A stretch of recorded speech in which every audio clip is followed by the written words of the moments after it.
Hey, Chin, how you doing? Hey Bob, how are you?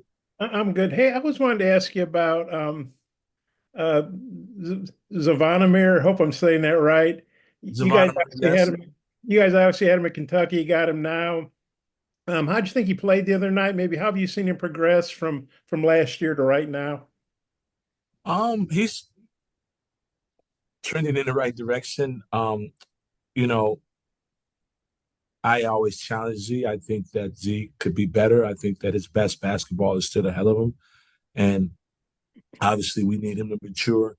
We need him to take on the responsibilities with honor that he's been given from our coach. Coach Cal has given him some huge responsibilities in terms of being a connector, being a guy that touches the basketball, being a guy that we're trusting to handle the ball in our 5 out actions. And with that comes a privilege. With that comes honor, right? You have to cherish that, and you have to be respectable of that, and you have to make the right plays. So we we we we think that Z is one of those unique players at 7'2" with size, skill. He's where the game is going right now. If you see where the game is going, it's all about size and skill, or guys with size that have guard skills. And he's 7'2", and he has a lot of guard skills. I think he had 4 assists, if I'm not mistaken. He's a guy that can dribble, pass, shoot, and those are the kind of players that uh, we want in our offense in terms of being able to be a triple threat. So I like the start of where Z was at, but I'm not as pleased because I think that there's a lot more. I think that defensively he can do a lot more. I think he can do a lot more rebounding. I think that he can get in and out of screens and get to the second action quicker, and he can look more like the big time basketball player he is. I watched film with him the other day, and I watched film with him of a kid, Simonis, that plays for Sacramento.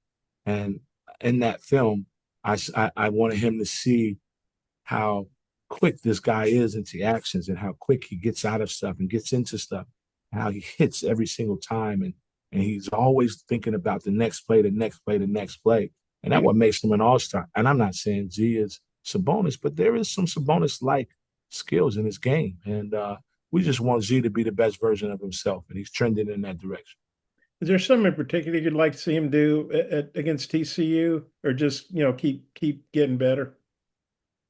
Keep getting better. It's another step of a long journey, and we want to obviously be better than we was the first game. And there's some things he can clean up in terms of his ball handling. He can get a little lower. We always tell him the low man win, and we want him to be 7'2", but play at 6'5", not play at 7'2". So the lower the better for Z.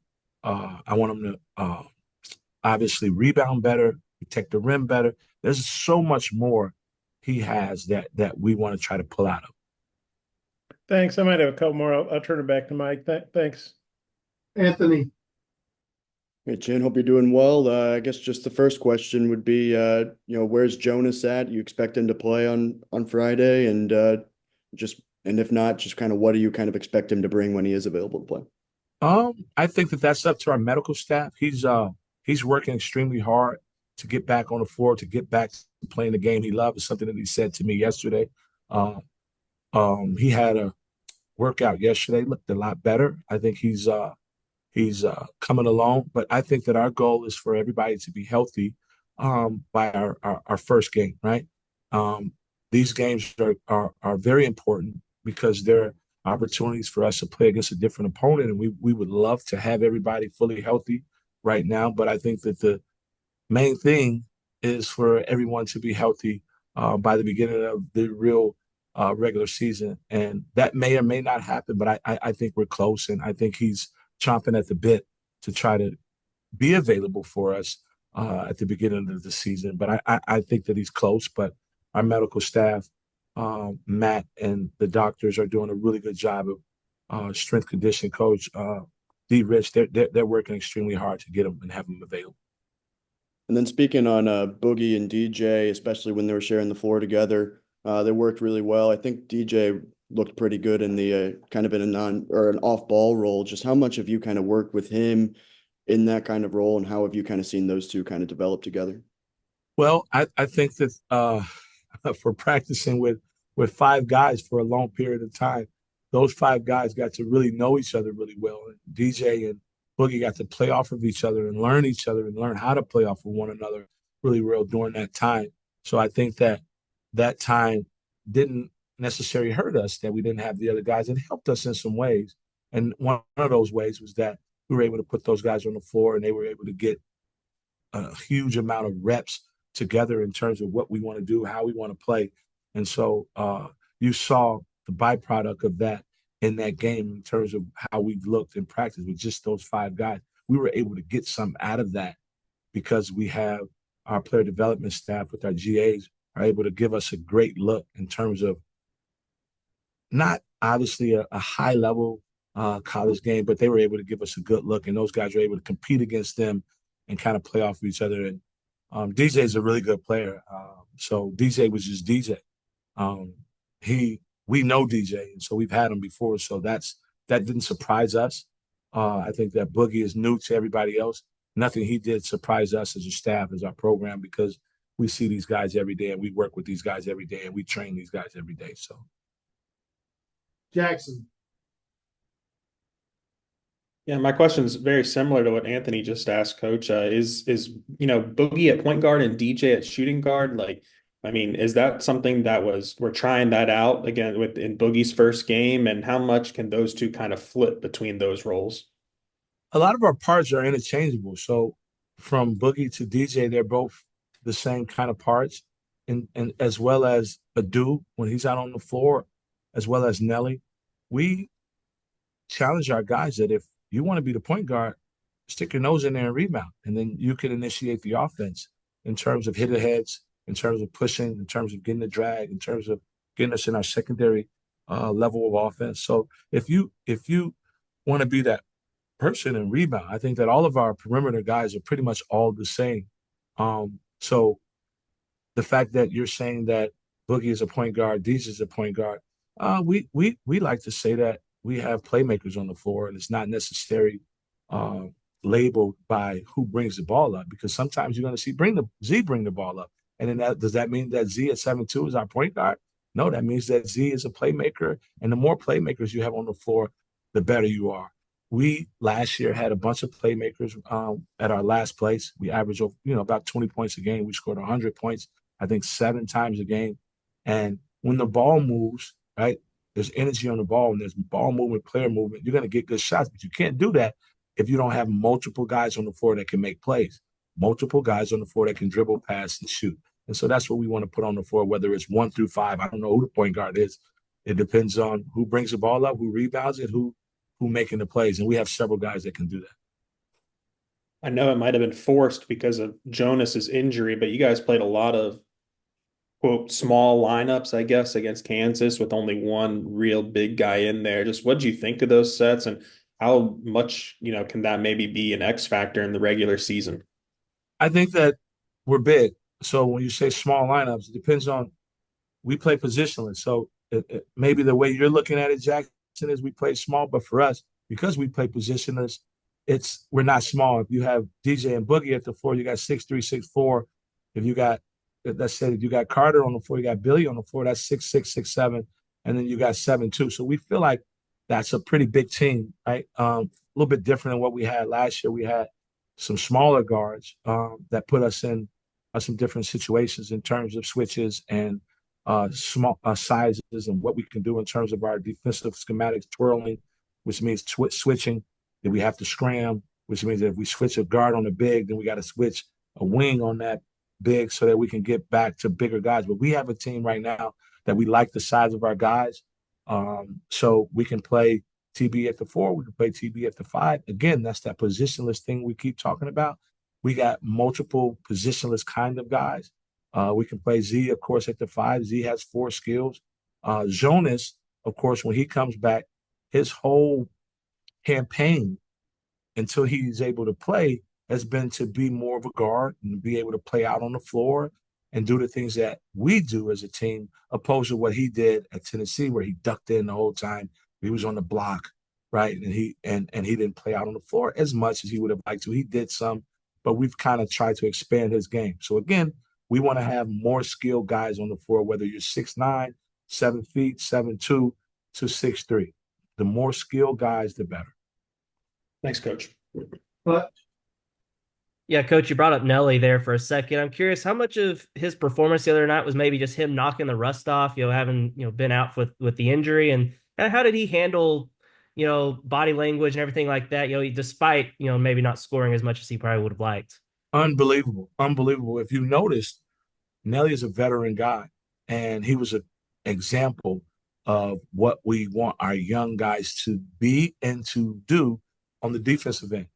He made some defensive plays. He stuck his nose in there. He got some rebounds. He got some crackdowns. He protected the nail. He got a steal at the nail. He rotated over baseline drive, like things that we teach every day. We were able to put together a collage of film of him just being in the right position, making the right plays. So although he may not have shot the ball as well as we know he's capable of doing, or scored the ball as well as he's capable of doing, because again, that was rust. He only practiced the 2 non-contact days before the game. So there was a lot of rust. He hadn't been out before. He hadn't played. He's been out. We only had 5 guys. So that was rust in terms of offensive. But what he was able to hang his hat on for us in that game was his defensive presence. And he said it on the bench. I'm not worried about scoring. I don't care about scoring. I'm just trying to make sure I do everything I'm supposed to do to help us on the other end. The scoring will come. He said that himself on the bench. So when you got guys thinking that way, you're going to have a special team. And I'm wondering about these exhibition games, the Kansas one and the one coming up against TCU. How do y'all approach them as a staff? Do you treat it like a real game when it comes to preparation and like scouting the opponent, or is it more inward looking, focused on you? Just how do y'all approach those? Absolutely. I mean, anytime you play against another team, we want to use those experiences as a real game. So this one for us, although we know that this is a big time rivalry, TCU played obviously in the Southwest Conference from when obviously Arkansas first started playing basketball. So we're looking at that as a rivalry game. We understand the importance of, we're going to Dallas. A huge amount of our alumni lives in Dallas, to give them opportunity to see the team, as well as we took the team to Pine Bluff, we took the team to Hot Springs, and now we're taking the team to one area where we have a huge alumni. But for us, basketball-wise, it's a road game. So our routine as a road game, we're going to follow our routine. So they're going to understand what it looks like and what we do. What are our routine? What is our habits, right? So that they can understand the next time we come back to Dallas on a road and we play Baylor, we have a routine. You know what it is we do. You know what time we film. You know what time we eat. You know what time the late night snack. You know what time stretch is. You know what time weight is. You know what time all of these things are. So we're using it as experience for road kill, is what we like to call it. Road kill. Daniel. Hi, Coach. I'm wondering for the rest of the staff, you've been, familiar with most of the team, but TD was someone that you weren't able to work with prior to your time here. Just maybe what has surprised you, or, how have you seen him develop throughout the fall? Unbelievable talent. Got a lot of tools to work with. 6'10", he's long, he's athletic, very skilled. Our job for TV, what in terms of our staff, was to make TB the best version of himself with what we do. We train a lot of individual work. We put a lot of love into these guys' game, and the way we spell love is time, Time. We put a lot of love into their game, and we've kind of poured into TB. He's a lot tougher. He's not shying away from bumps, because this is a bump game, and so you got to be able to win the bump war. So TB is he's embraced us. We've embraced him. We love where he's at. We love what he brings to the table. He's a perfect addition for our team in terms of having another skilled 4 guy that can dribble, pass, shoot. He fits so well with us, and so we're excited about him. And he as well is getting. He got to get in better shape. He's been out too. So as quickly as these guys are able to come back and be full strength, we like our opportunity. We like our team, and we like the guys in our locker room. And he's at the top of that, because he's a lot better than what we thought. And so he's going to be a big, huge addition for us. Bob, wrap us up, Appreciate it, please. Coach. Okay. Chin, I read in the Fort Worth paper that TCU got beat pretty decisively by Texas and San Antonio. I think I read it was 80-52, one of those secret scrimmages, I guess, where the score got out. I don't know if you guys got a bootleg tape of the game, but your game was on TV, so they obviously can scout you all. And I know, like Trezarian White, he played against Kentucky, he played against Arkansas too. I mean, what would you say about their personnel, or kind of what's your take on TCU? What kind of A team brand new team to start. They got a brand new team, like we have a brand new team.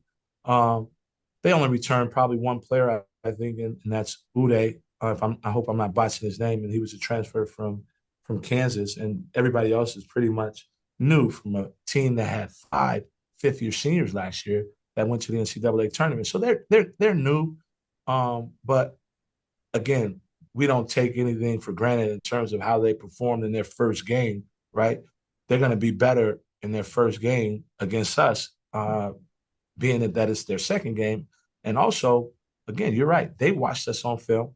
So they saw what we were able to do with the number one team in the country. We played well with them. Whether you say we won or lost, we competed. And that's what we want to do, is compete and get better from game to game. And so we were able to get better from our game. I'm sure they were able to get better from their game against Texas.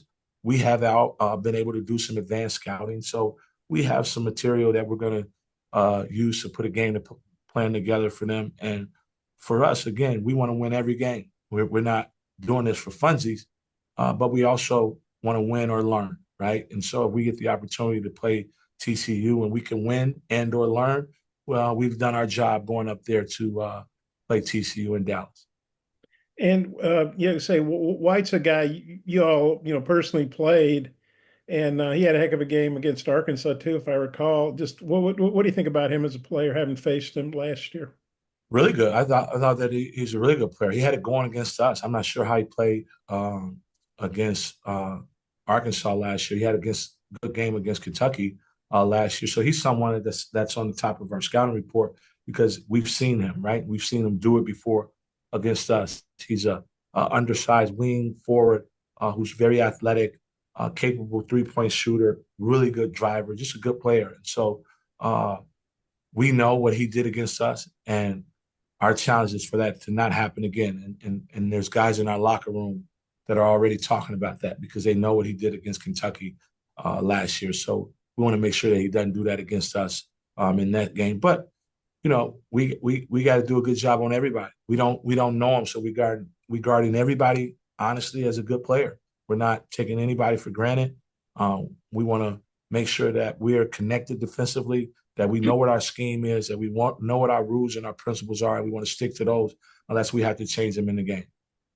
And then obviously y'all beat Kansas by 16 or whatever it was. I know they weren't full speed. You guys didn't have Jonas, but what do you take away from that game? And then what as a team, what are you looking to do in the second one? Anything in particular? Hopefully, they're a really good team, right? They were without their All-American Player of the Year candidate, 5-man. We weren't healthy. We had a small percentage of Adu, a small percentage of TV, a small percentage of Nelly. Although they had 2 other players that we've played against. We played against Ryland Griffith. We played against Shaquille Moore. So we were pretty familiar with their group. I think that what we take from that is that we were organized. We played hard. We did some things that we practiced. We did some things that we wanted to do in our scouting and our schemes. So those are wins for us in that game. All right. Offensively, we could have shot the ball better from 3. We could have taken better shots from 3. And then we got tired at the end. In the fourth quarter, we were dead. And so we kind of let go the rope a little bit and gave them a little opportunity to kind of claw back into the lead that we had created. But we want to be able to finish our games. Of course, that's something that we're going to take from that game, and to continue to get better in our schemes, to continue to get better in what our rules and our principles are. And offensively, we think that we can put together a better game in terms of the way we share the basketball, how well the ball moves, and how well we shoot the ball, getting open shots, out paint touches. So there's a lot for us. We didn't rebound the ball well way we needed to. They got 50-50 balls, loose balls. They scored on offensive rebounds. Like those are things that we are not gonna. That's not gonna be our team. Our team is gonna be built on toughness. Our team is going to be built on being first to the floor, getting every loose ball, getting 40% of our misses back. That's what we do. That's who we are. So we got a lot to work on. We got a long way to go, Bob. If I could ask you something about the staff, obviously you guys are very familiar with each other. You're all together in Lexington. Now you're together in Fayetteville. How good is that to kind of have the old, crew back together, the usual suspects, whatever you want to say. And Yeah, and, yeah. and you got Kenny back, and Cal, talks very highly of him. Well, what do you think about having the staff together again, just a different place? It's And it's it's and it's then, La yeah. It's La Familia. You want La Familia on the court, La Familia off the court. Like in terms of the players, you want them to have a good locker room, good cohesiveness. You want them to love each other, play for one another. And I think that's Coach Cal's deal. Like we have to add value. We have to love each other. We have to have chemistry amongst our staff. You can't want chemistry amongst your players if you don't have chemistry amongst your staff. Us being together, knowing each other, us respecting each other, us operating as a family like brothers, it helps because there's no egos. We all play off one another. We all help each other in different areas. Where I'm weak at, someone else is stronger. Where I'm stronger at, someone else may need a little help. So we all kind of feed off each other energy, and we use that so that we can be our best version for our players. We just want to do what we need to do for our players. It's a thing, and I'll leave you guys with this that Coach Cal always says that it's so important. Say that we got a team that's listening. So if they're listening, we better be saying the right things because our team listens. They're attentive to us. They follow our lead. So we better be saying the right things. So as a staff, we make sure collectively that we're saying and doing and we're working on the right stuff so that our players could be put in the best position they can to win. Okay, so about Kenny too, what having him back means, because he was obviously at Louisville and he was in the NBA for a while. What does Kenny bring to the table for y'all? There really is no words that can describe having KP back. It's what we call him. He's so experienced from the college level, the NBA level, coming back to college, and what he's seen, what he's done, and his whole breathing, right? His whole existence is how does he help these players? How does he help these players get better day after day? Not only from on the court, right? But in between the ears. It's different, man. You have to have people on your staff that's been through some stuff to get to some stuff, right? You got to go through some stuff to get some stuff. And so we have an experienced staff that has pretty much been through everything. And Kenny has been at the top of the mountain and all of this stuff, so to speak. And so he's just pouring into us as assistant coaches, as on the right and left of him, and also the players. So he is invaluable. He's been great for us, and I learn something from him every day. Thanks, Coach. Appreciate your time. Appreciate it.